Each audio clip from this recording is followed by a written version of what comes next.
del estudio. No, yo creo que todos los que tienen un corazón nuevo, como habla las palabras, son los 12 discípulos no había uno bueno.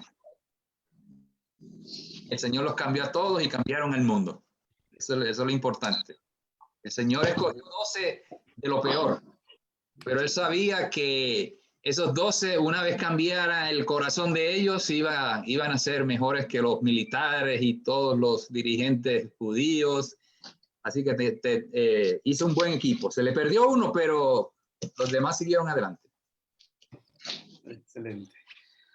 Bueno, mis hermanos, pues ya estamos en tiempo. Bienvenidos al Instituto Bíblico para Latinoamérica, Kairos. Vamos a continuar, como cada lunes a las 7 de la noche, hora del centro. Nuestro hermano José Quiñones, listo para continuar con su clase de las fiestas. Hermano José, adelante. Ok, hermano. Buenas noches a todos y pido, por favor, si el hermano Jimmy nos podría dirigir en esta primera oración, si es posible. Claro, hermano, con gusto. Gracias, hermano. Inclinemos nuestros rostros hacia nuestro Padre Celestial. Amadísimo Dios, Rey Todopoderoso, gracias por este hermoso día que usted nos ha permitido vivir, mi Dios. Gracias por la salud. Gracias por este tiempo, este momento tan preciado que usted nos ha permitido compartir con cada uno de los hermanos, mi Dios. En este momento, en estas clases que vamos a recibir y que nos va a impartir el hermano, que sea usted, bendito Padre, dando la palabra sabia y necesaria para cada uno de nosotros, mi Dios, y permítanos a nosotros los estudiantes acogerla, mi Dios, y seamos guardándolas en nuestro corazón para que sean guiando nuestro camino, mi Dios. Esa palabra fiel, palabra ferviente, mi Dios, para alcanzar la vida eterna algún día, obedeciendo tu palabra, tus obras, mi Dios. Te pedimos, bendito Padre, que seas tú permitiendo a cada uno de los hermanos que aún no se conectan, puedan conectarse, mi Dios, a los que no, sé tú permitiéndoles que puedan tener un momento para poder conectarse, mi Dios. Te pido que seas tú en este momento, en medio de esta reunión, que seas tú, bendito Padre, en cada palabra que salga de la boca de nuestro hermano, mi Dios. Todas estas cosas te pedimos, mi Dios, y te damos gracias en nombre de tu Hijo amado Jesucristo. Amén. Amén, amén. Bien, hermanos, pues buenas noches a todos, bienvenidos. Y pues una vez más, los lunes tenemos un estudio muy interesante. Por favor, ¿me escuchan bien, verdad? ¿Me escuchan? Sí. Sí, ok, bien, quiero estar seguro que la transmisión esté en vivo y a todo color. Bien, hermanos, las fiestas. Hoy nos toca la fiesta, en las fiestas a Jehová, los panes sin levadura. Y voy a repasar, si tienen el mes Nisan que había mandado, y pues fíjese que repasando, como repaso, en el mes de Nisan, por ejemplo, aquí en este mes de Nisan, el calendario judío, igual que los demás calendarios, van cambiando, pero así fue en la semana que Jesús murió. El día 10 se escogía el cordero, y ya vimos eso, la importancia de escoger el cordero y examinarlo del 10 al 14. Entonces, todo estaba ya profetizado que Cristo iba a morir el 14 entre las 2 tardes, y esa era la noche pascual, ¿verdad? La noche para que ellos celebraran exactamente la noche que ellos salieron, ¿verdad? Y cuando ellos sacrificaron el cordero. Entonces, el 15 es el primer día que para esa semana, cuando murió Jesucristo, era el sábado, fue un sábado, y ese era el primer día de la fiesta de los panes sin levadura. Entonces, estaba ya fríamente calculado, fríamente ya profetizado que Jesús iba a descansar el sábado. Por eso él murió el viernes y descansó el sábado en la tumba. Entonces, el 16 es el segundo día de los panes sin levadura, y el 16, o sea, el segundo día de los panes sin levadura, también era la fiesta de las primicias. Entonces, la fiesta de las primicias, que celebraban la fiesta de las primicias de la cosecha de la cebada. Recuerden que la cosecha de la cebada era la primera cosecha del año del año de agricultura para los israelitas. Es la primera la primera cosecha del año. ¿Okay? Entonces,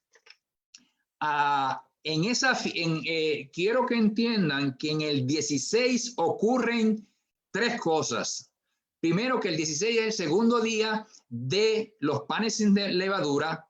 Se celebra también la fiesta de las primicias de la cebada, la cosecha de la cebada, y comienza, recuerden esto, el 16 de Nisan, comienza el conteo de los 50 días.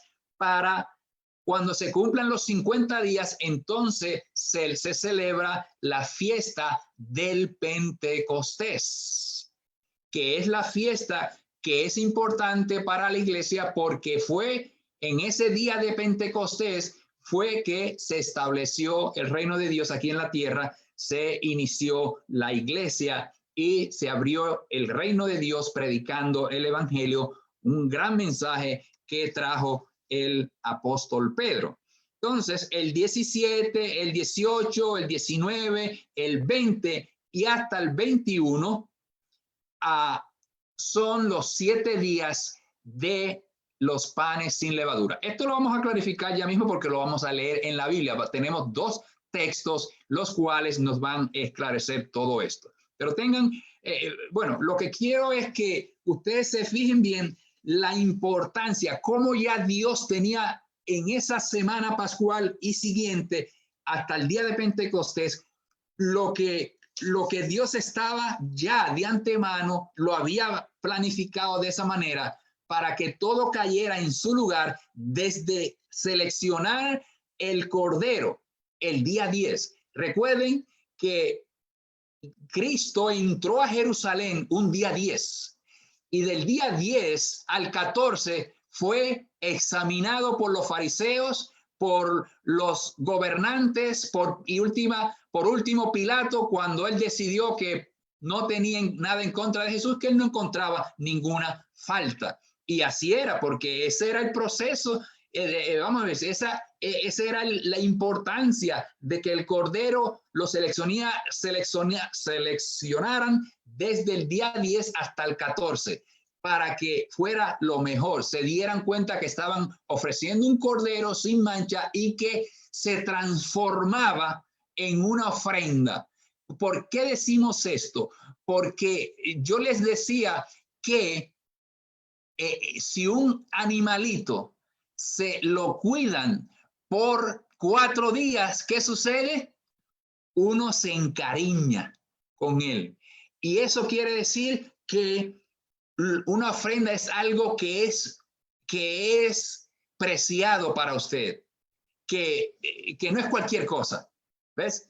Porque si yo tengo 2 camisas y quiero regalar una, pero voy a regalar la que no me queda o la que no me gusta, pues eso no es un regalo, ¿no? Eso es, yo estoy haciéndome un favor a yo mismo, regalando algo que yo no lo necesito, que no me gusta o que tiene algún defecto. Y las ofrendas para Dios, vamos a ver que a Dios hay que darle ¿qué? Lo mejor. Entonces, vamos a leer, por favor, busquen en sus Biblias. Primeramente vamos a leer Levítico capítulo 23. Vamos a leer el 6, el 7 y el 8. Del libro de Levítico capítulo 23, versículos 6 y 7, 8. Y le voy a dar lectura. Dice así.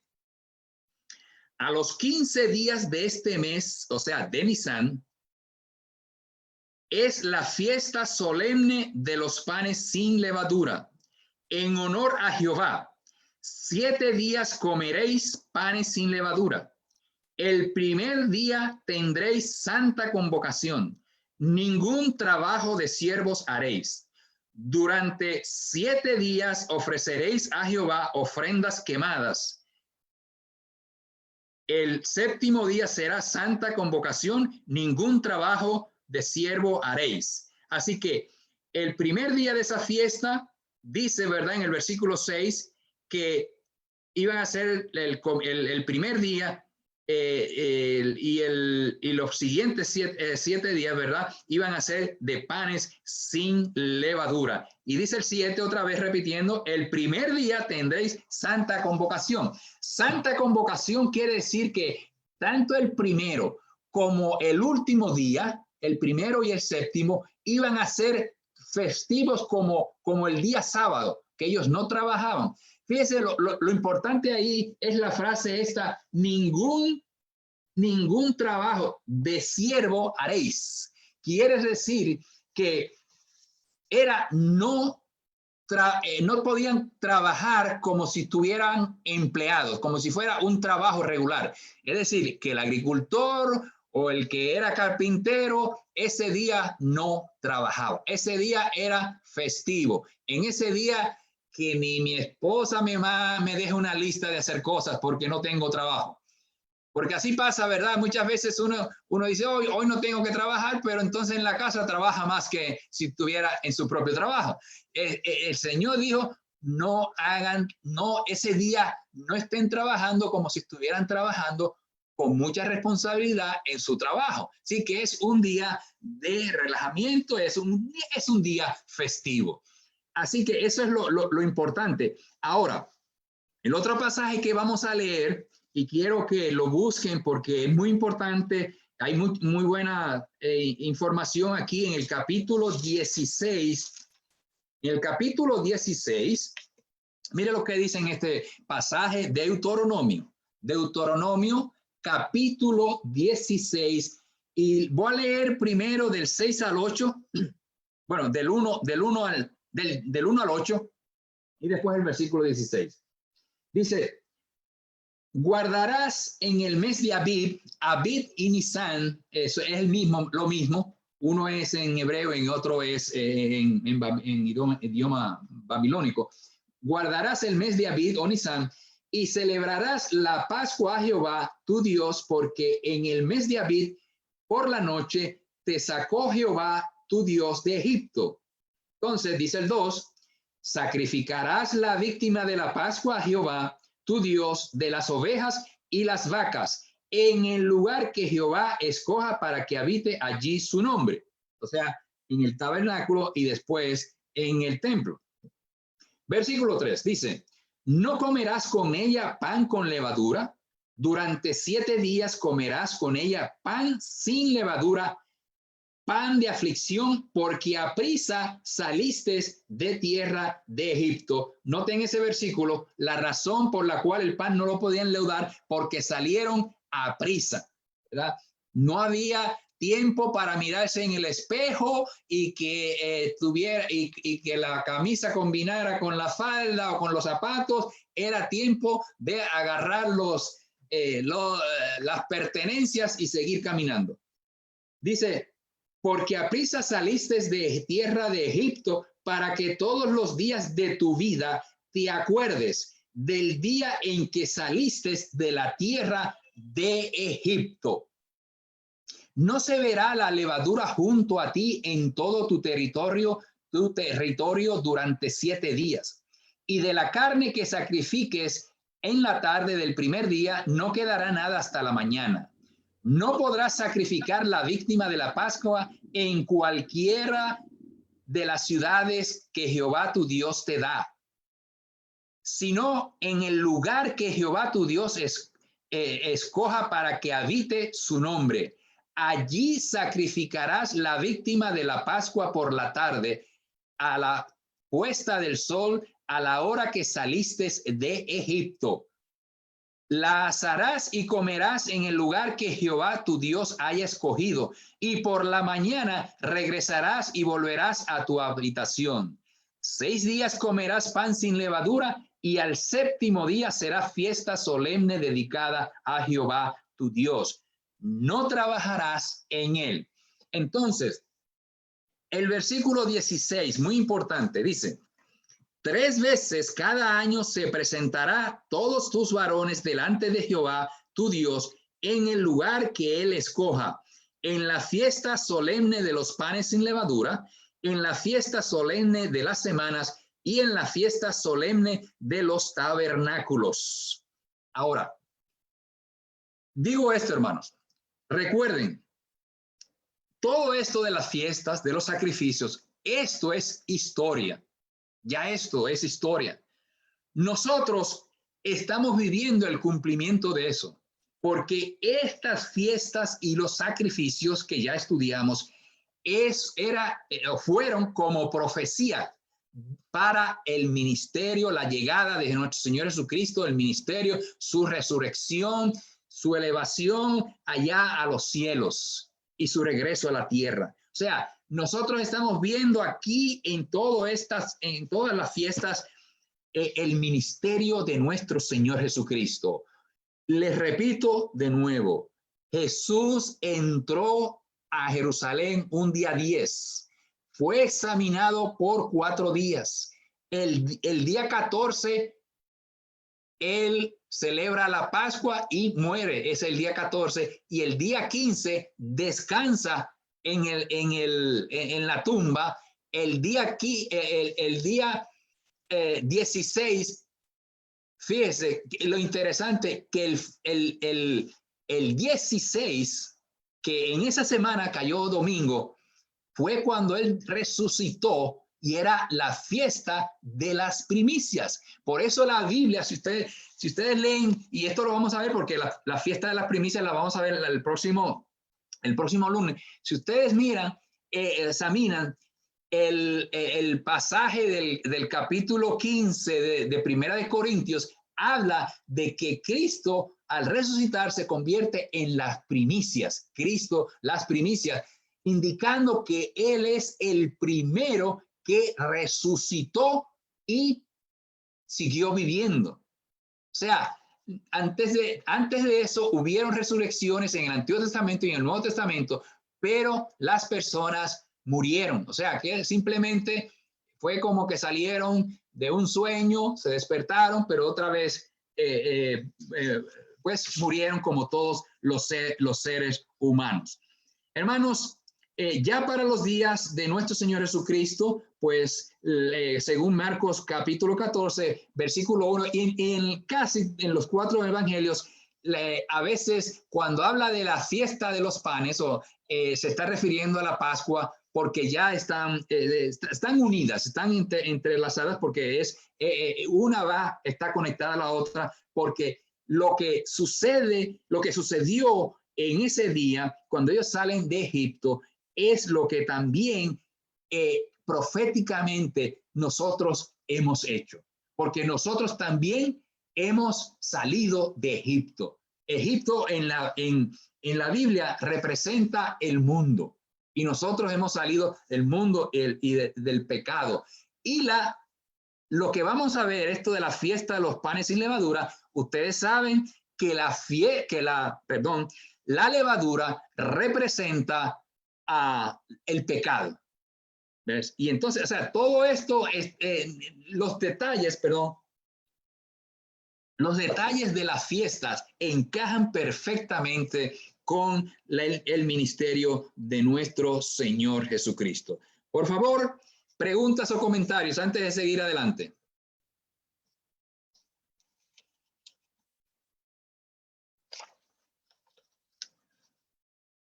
Hermano, una pregunta. Sí, ¿Cuál fue el diga. versículo que usted mencionó de 1 Corintios donde dice que el Señor Jesucristo es primicia? A primicias, ok. Sí, hermana, se lo tengo ya mismo. El 20. Primera de Corintios, capítulo 20. Dice, pero Cristo ha resucitado de los muertos, primicias de los que murieron es hecho. Gracias. Pues, ok.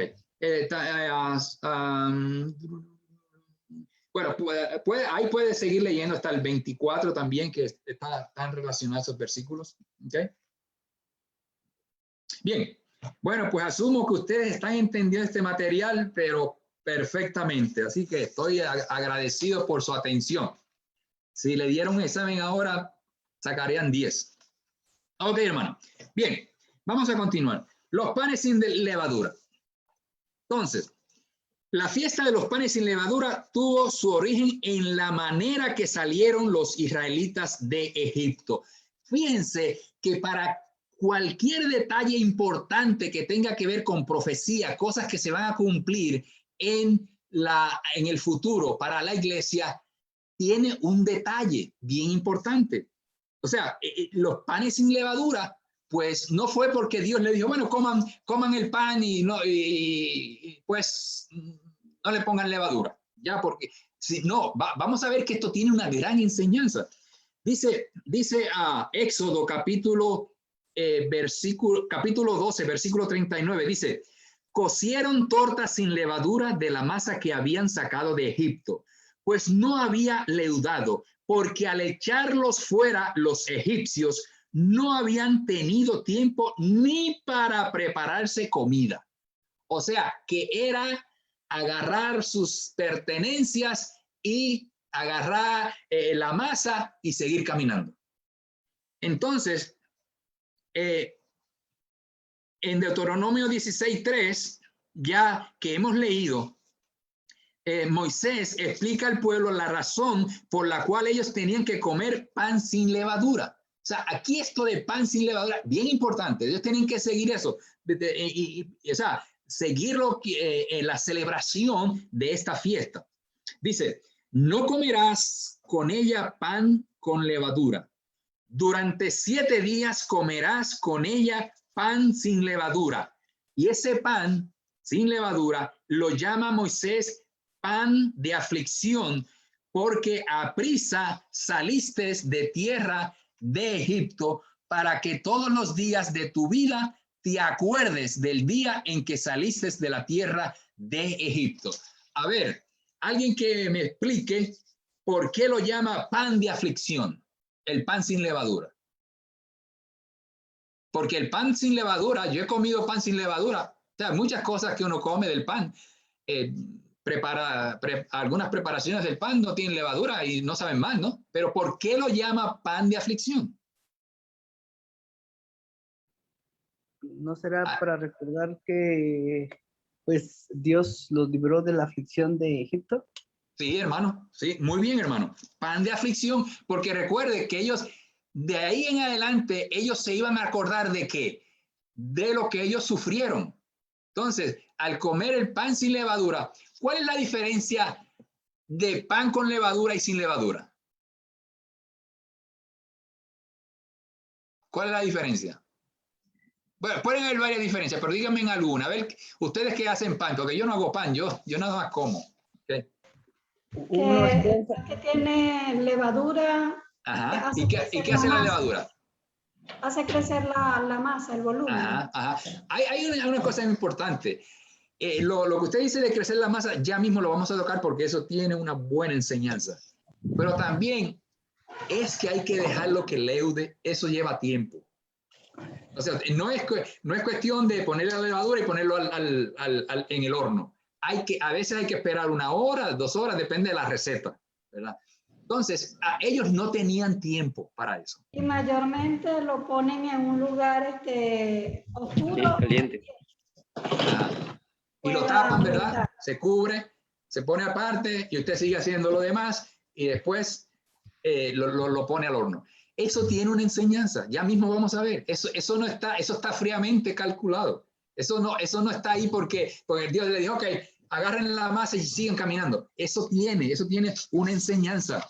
Mire, los israelitas tuvieron que salir a prisa de la esclavitud que sufrieron en Egipto. De igual manera, el pecador no debe detenerse ni pensarlo 2 veces para salir de la esclavitud del pecado. Mire, cuando se predica el evangelio, ¿cuántas veces no hemos estudiado con personas que dicen, sí, me gusta lo que usted me está diciendo, pero todavía no? Y usted le explica y sigue estudiando con esa persona y dice, no, pues sí me voy a bautizar, pero todavía no. Hermanos, la vida, como dice Pedro, ¿qué dice Pedro que es la vida? ¿Se acuerdan de ese pasaje que dice que es como qué? Como la neblina. Como la neblina. O sea, mire, ustedes tienen muchos ejemplos también de personas que usted de momento le llega la noticia, el hermano tal, o la persona o el familiar se fue, y a veces uno dice, pero pues estaba lleno de vida. Estaba lleno de vida. Uno no sabe cuándo va a morir.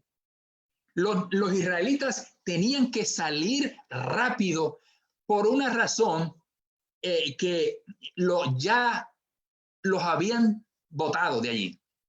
Y es como cuando usted lo botan de un lugar, salga, no póngase a discutir por qué salga, si lo botan, si le dieron que se fuera, váyase.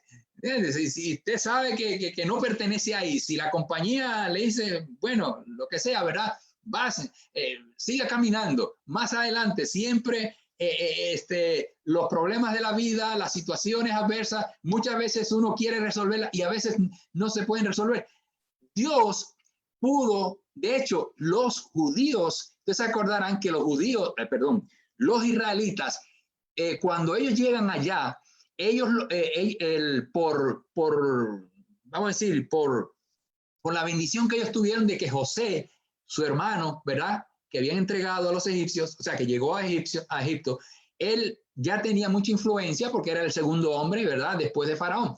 Y él y los israelitas tenían una parte, la ciudad de Goshen, donde ellos habitaban. Así que ellos podían decir, bueno, estamos aquí tranquilos, pero somos esclavos. Entonces, cuando ellos le dicen, cuando Moisés les dice, salgan, vamos a salir, y pues nos vamos. Entonces, era importante que ellos salieran lo más pronto. ¿Sabe por qué? Porque ¿cómo reaccionó el faraón cuando ellos empezaron a salir? ¿Se quedó quieto? ¿Lo celebró? No, se fue detrás de ellos. Se fue detrás de ellos, hermanos. Y así es cuando la persona se convierte al Señor. ¿Qué hace Satanás también? Hace lo mismo, ¿no? Se va detrás de ellos. De una persona que le va a hacer la vida imposible para que no se convierta al Señor. Así que todo esto está muy interesante, hermanos. Nosotros debemos entender que esto tiene una lección para nosotros. Quizás nosotros vivimos eso porque nosotros salimos del pecado y ya no queremos volver al Egipto. Comentarios.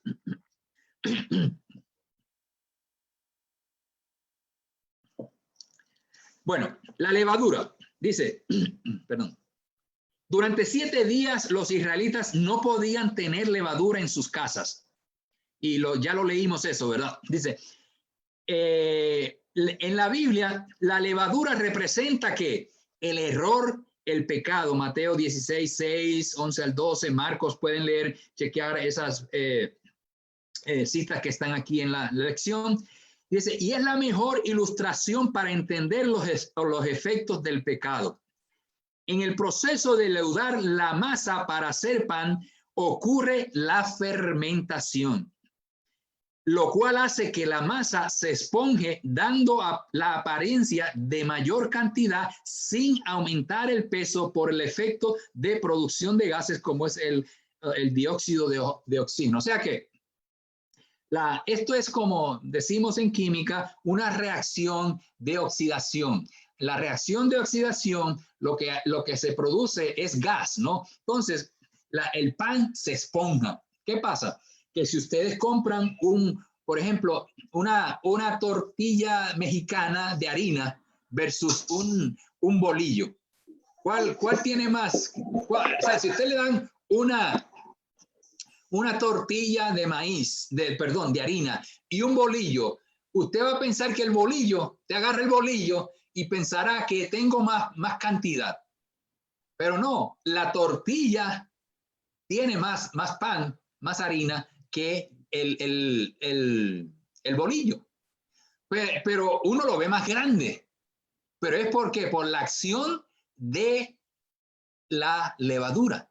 Entonces, yo creo que este ejemplo de la levadura que representa el pecado es muy cierto. Porque ¿qué hace al pecado al hombre? ¿Qué hace el pecado en el hombre? En el hombre y la mujer, en el ser humano. ¿Qué es lo que hace el pecado? ¿Qué ustedes piensan? ¿Qué hace el pecado?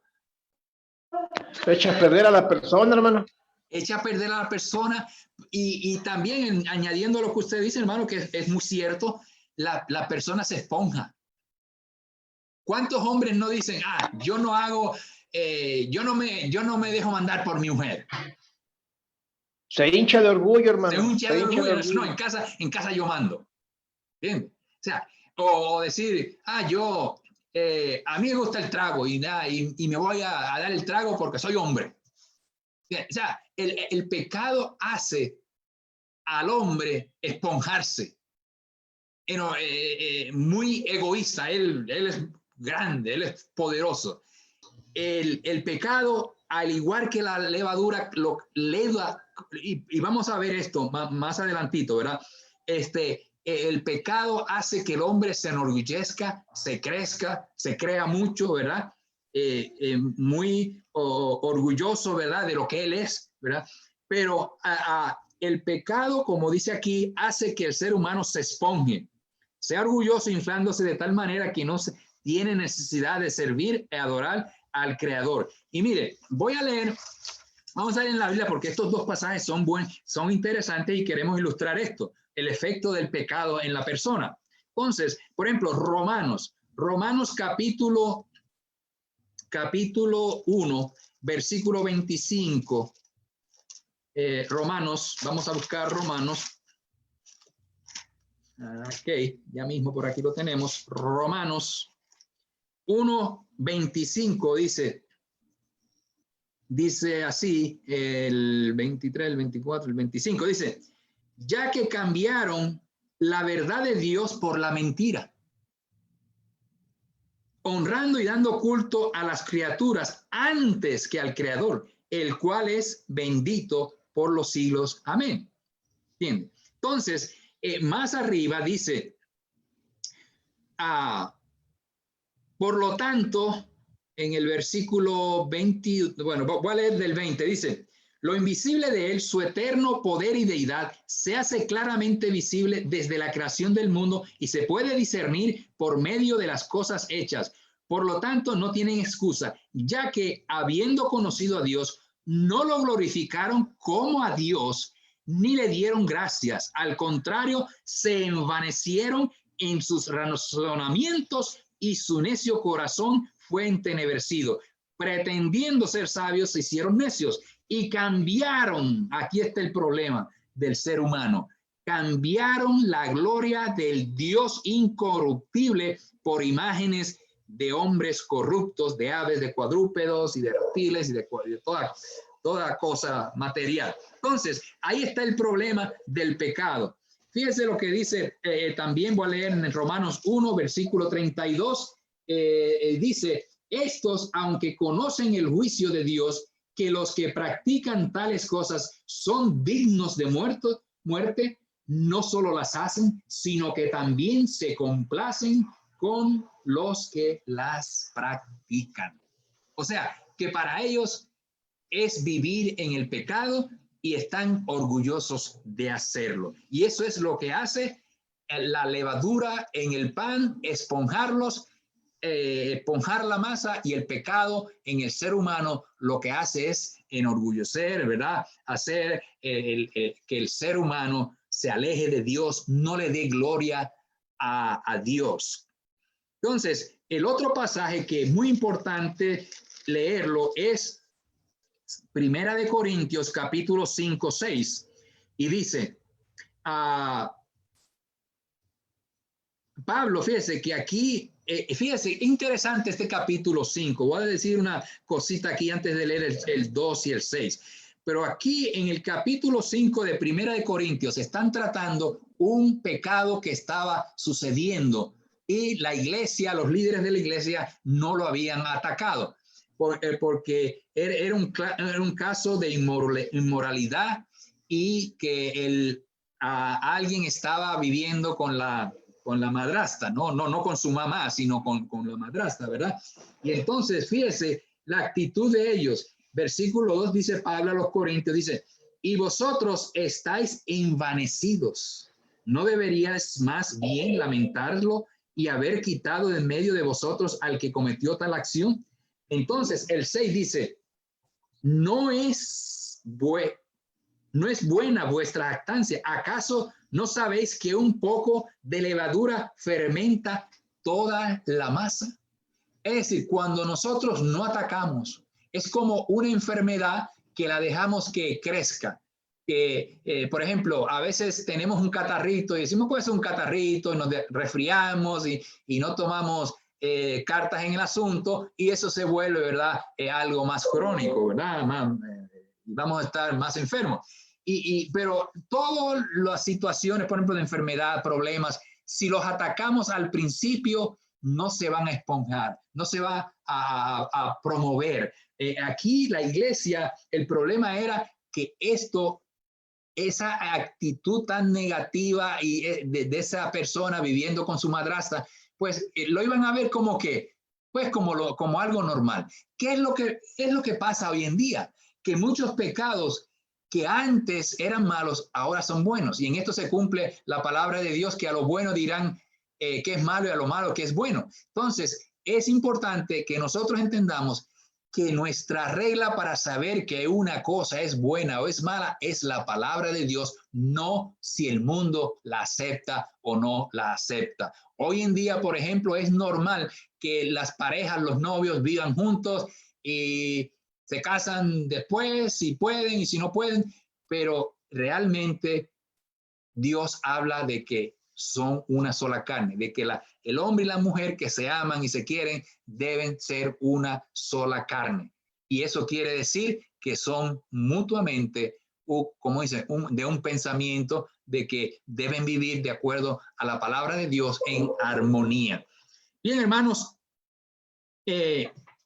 nos queda un tema más. Si hay alguna pregunta antes de terminar, ya tenemos pues un tema más que es la incorrupción del cuerpo de Cristo. ¿Algún comentario, hermanos, o pregunta? Nada más, hermano, ahí que Pablo dice que no solo afecta a la persona, sino a la congregación, ¿no? Porque sí, hermano. Sí. Un poco de levadura leuda toda la masa, dice Pablo. Exacto. Fíjese que decíamos, y como decía la hermana Michelle, en cuanto a esto de la levadura, vemos que pues un poquito de levadura, si le damos tiempo, ¿verdad? ¿Qué pasa? Se pone, ¿verdad? O sea, la masa se engrandece, ¿verdad? O sea, el pecado, mire, el pecado trabaja así. Ahora no lo quiero, ahora no me gusta. ¿Ves? O sea, mire, yo me acuerdo, yo tendría como 12 años. Entonces, mi mamá nunca fumaba delante de mi papá, nunca. Y mi mamá fumó toda su vida, pero nunca delante de mi papá. En aquel tiempo la mujer pues tenía que cuidarse de esas cosas, ¿no? Hoy en día no, ¿verdad? Pero entonces yo veía que mi mamá, mi papá tenía un negocito, como decíamos, allá dicen un colmadito, ¿no? De vender cosas, ¿no? Y vendían pues cosas así, cigarrillos y otras cosas, ¿no? Entonces mi mamá agarraba una cajetilla de cigarrillos y en la casa la escondía. Yo sabía dónde ella la escondía. Entonces yo todos los días, yo llegaba de la escuela todos los días alrededor de las 3, 4 de la tarde. Y me dio tentación y saqué un día un cigarro de la cajita, porque yo sabía dónde ella lo escondía. Entonces, todos los días, mire, me volví un fumador, porque yo llegaba de la escuela y iba dejaba mis libros, no comía nada, iba a buscar ese cigarrillo y me iba a sacar el zacate para los animales enseguida, pero era porque yo me llevaba el cigarrillo, el cigarro. Y mire, todas las tardes yo ansiaba llegar a las 3 o las 4 a mi casa para a buscar ese cigarrillo e ir. No, si me agarraban me daban tremenda pela. Me agarraban como dicen ya, una zumba. ¿Entiendes? Y así que todos los días a la escondida guardaba yo ese cigarro y me salía a buscar el zacate.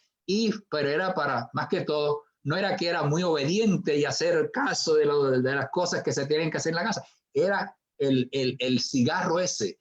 Todos los días. Me envicié tanto que lo hacía. Yo no sé, mi mamá nunca se dio cuenta, pero yo todos los días le sacaba un cigarro, todos los días, y eso fue, hermanos, gracias a Dios, porque mi papá tomaba, pero no fumaba. Pero gracias a Dios que yo no me convertí ya en algo habitual, porque quién sabe, si imagínense, yo tendría como 10 o 12 años y si me hubiese caído en ese vicio, pues quizás 20, 30 años estuviera muerto ya, hubiese muerto. Pero por la gracia de Dios, pues me quería para otra cosa, hermano. Ok, hermanos. La incorrupción del cuerpo de Cristo. La Pascua fue señal de la muerte de Jesucristo en la cruz, como ya hemos estudiado. La fiesta de los panes sin levadura tipificó, ese era un tipo, fue una señal de la incorruptibilidad del cuerpo de Cristo como cumplimiento de la profecía de David, el cual dijo que el Salvador del mundo, que él lo llama tu santo, no vería corrupción. O sea, esto nos enseña que ya, fíjese, David, cuando él dijo esto, David no sabía que Cristo iba a morir en una cruz. Él hablaba del Mesías, pero él habló todo esto, pero sin conocer el proceso de una crucifixión, porque los judíos no inventaron esto. Esto lo hacían los romanos o los persas. Se dice que la crucifixión lo hacían los persas también, pero no en Israel. Así que fíjese la importancia de la profecía. David habló de crucifixión, pero él no sabía lo que era una crucifixión. Es como si yo, cuando yo tenía como 12 años, si me decían, yo no sabía lo que era una ametralleta. Si me decían en aquel tiempo a mí, ahora sé lo que es. Pero cuando yo tenía 5 o 10 años, yo no sabía lo que era una ametralleta. Pero que alguien me hablara de una ametralleta, yo podía decir, bueno, ¿qué es eso? Bueno, así David habló de esto, él no sabía de lo que estaba hablando, no conocía eso. O sea que aquí vemos cómo vamos a decir, la prueba de quien estaba dando y hablando todo esto era el Espíritu Santo, no fueron inventos de David, como mucha gente dice, no, la Biblia la escribieron los hombres, no, el Espíritu Santo fue el que dictó, ¿verdad?, las enseñanzas que ahora nosotros tenemos como la Escritura. Entonces, el cuerpo de Jesús no tuvo el mismo destino que los cuerpos humanos. Entiendan eso. No sucedió igual que los cuerpos humanos, porque para todos los seres humanos, menos Cristo, estábamos destinados que nacíamos, nos criábamos y que volvíamos al polvo. Polvo eres, ¿verdad? Y al polvo volverás. Así que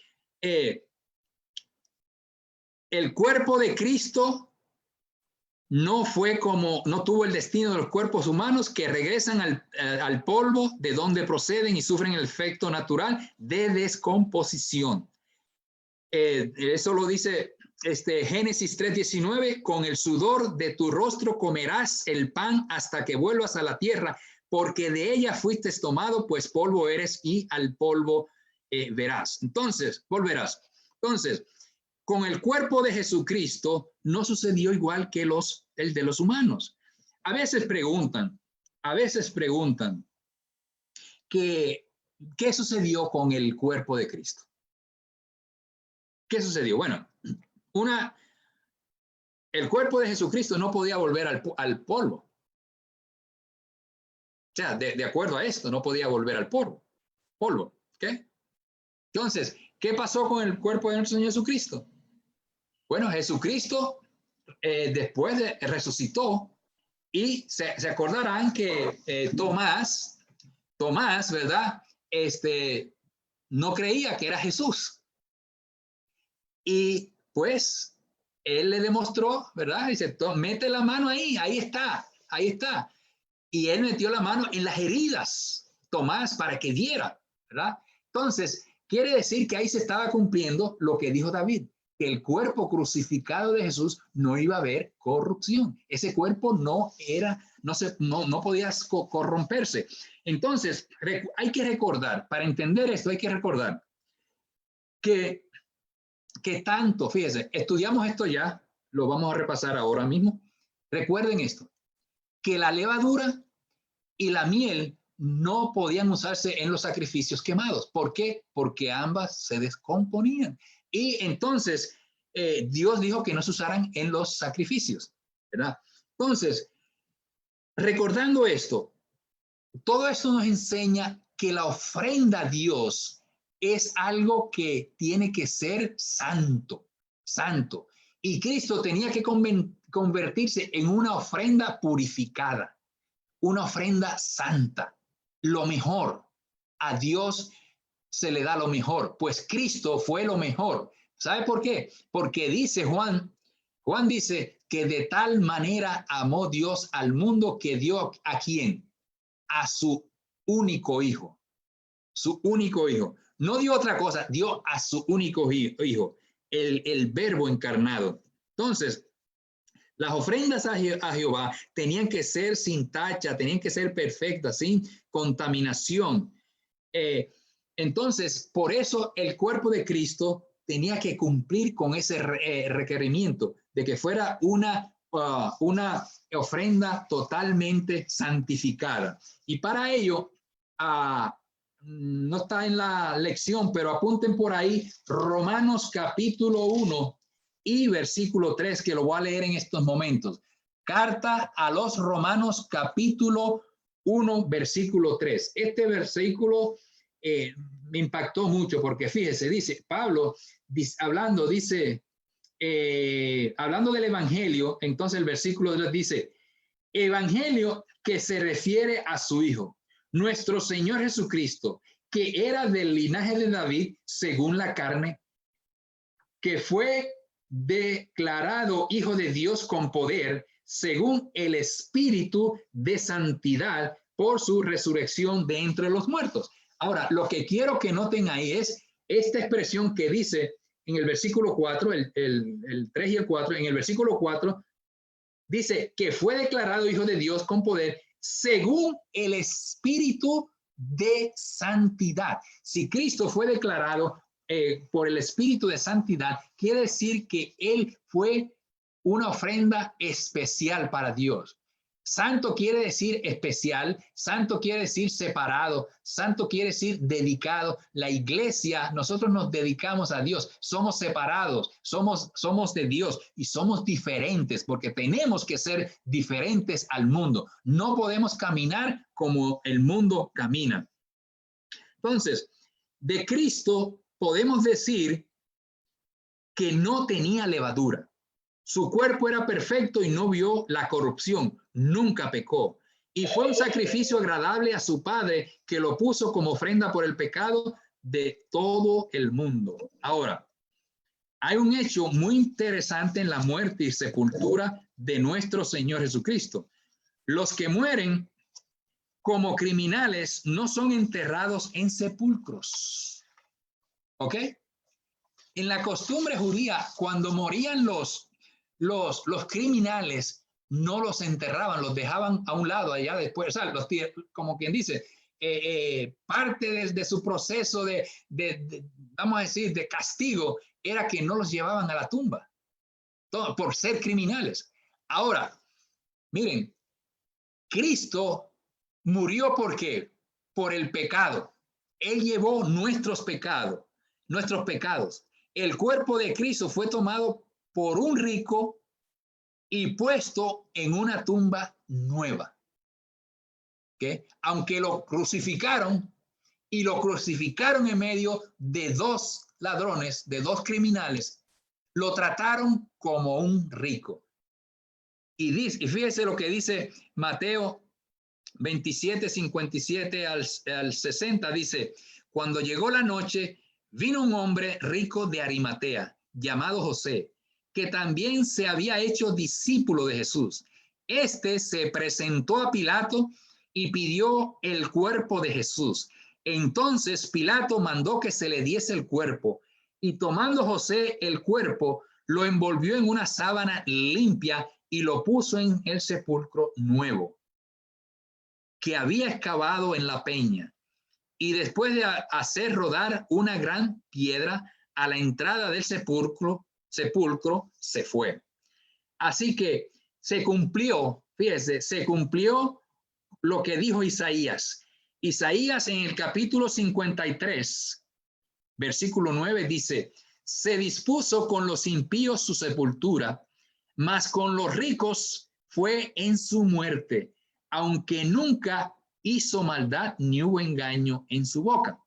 Así que Cristo fue, recuerden que Cristo murió, vamos a decir, llevó el pecado del mundo y se le dio un trato diferente. Podríamos decir, como dicen cuando mueren los militares, que los entierran con todos los honores, pues Cristo fue un victorioso. Cristo fue triunfante. Venció, como dice Hebreos 2:14, que Cristo venció la muerte y al que tenía el imperio de la muerte, esto es a Satanás. Así que, hermanos, terminamos, llegamos al final de la lección. Por favor, algún comentario o alguna pregunta. Si no, pues le hago preguntas. La primera, ¿qué les recordaba a los israelitas la celebración de la fiesta de los panes sin levadura? Dos cosas. Dígame una de las dos. O las dos, si quieren.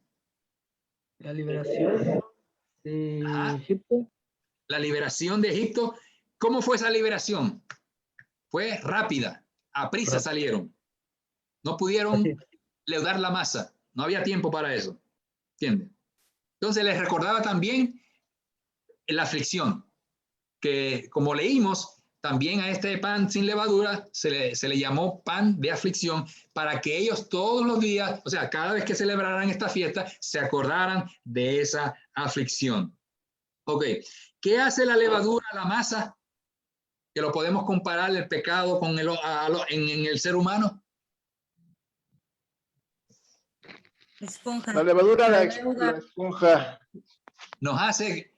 La expande. Nos hace pomposos, ¿no? Sí. No, muy creídos. O sea, y el problema de esto es que nos apartamos de Dios, no le damos gloria a Dios. ¿Ves? Yo les decía, hay una expresión que yo lo he oído mucho en los últimos meses. Dicen, sin ciencia no hay futuro.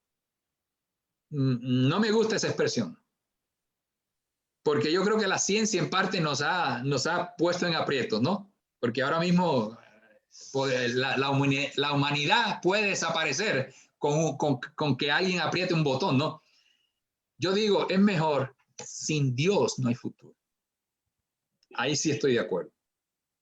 Pero muchos dicen que sin ciencia, lo he oído esa expresión, ya lo he oído en la televisión varias veces, y que sin la ciencia, que hay que seguir la ciencia, porque ahora con esto del COVID, pues hay que seguir la ciencia y lo que dicen, bueno, está bien, pero sin Dios es que no hay futuro. ¿Okay? ¿Y qué tipifica la fiesta de los panes sin levadura? ¿Tiene que ver con qué?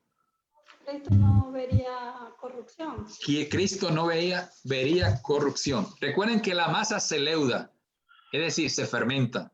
Fermentación, ya sabemos, cuando algo se fermenta le tenemos miedo, ¿verdad? Porque nos puede hacer daño. Bien, hermanos, terminamos con esto.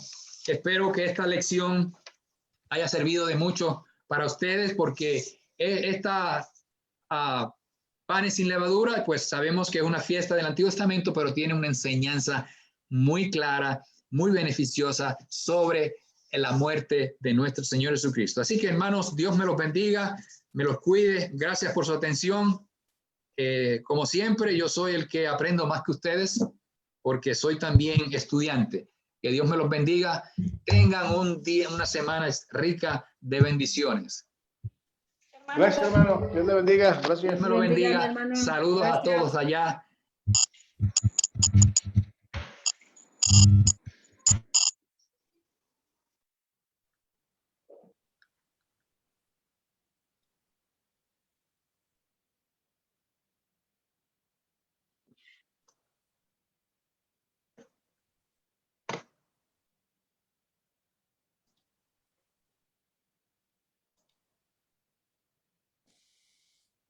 Buenas noches, hermanos, bendiciones. Buenas noches. Buenas noches, reina. Buenas noches, Hola, hermanita. hermano. Hola, hermana. Buenas noches, hermanos. Buenas noches a todos. Gabriel. Lo bendiga, hermana Reina. Hermano Miguel. Buenas noches, hermanos. Hola, mi hermana reina. Buenas noches, No se hermano. agüite, hermana Miche. No se agüite, hermana Miche.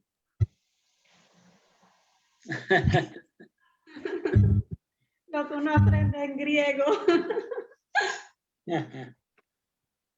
¿Qué pasó con las calificaciones del griego? ¿Has dado, no? No, no les ha pasado. Quizás mañana. Tal vez.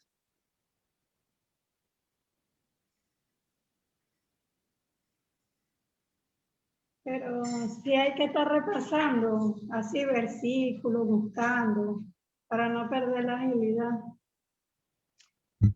Sí.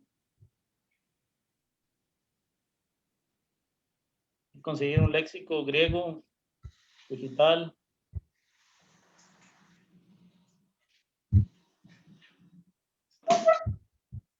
Yo lo tengo en el Esword, la aplicación del Esword. Los que no lo tengan, pues apenas.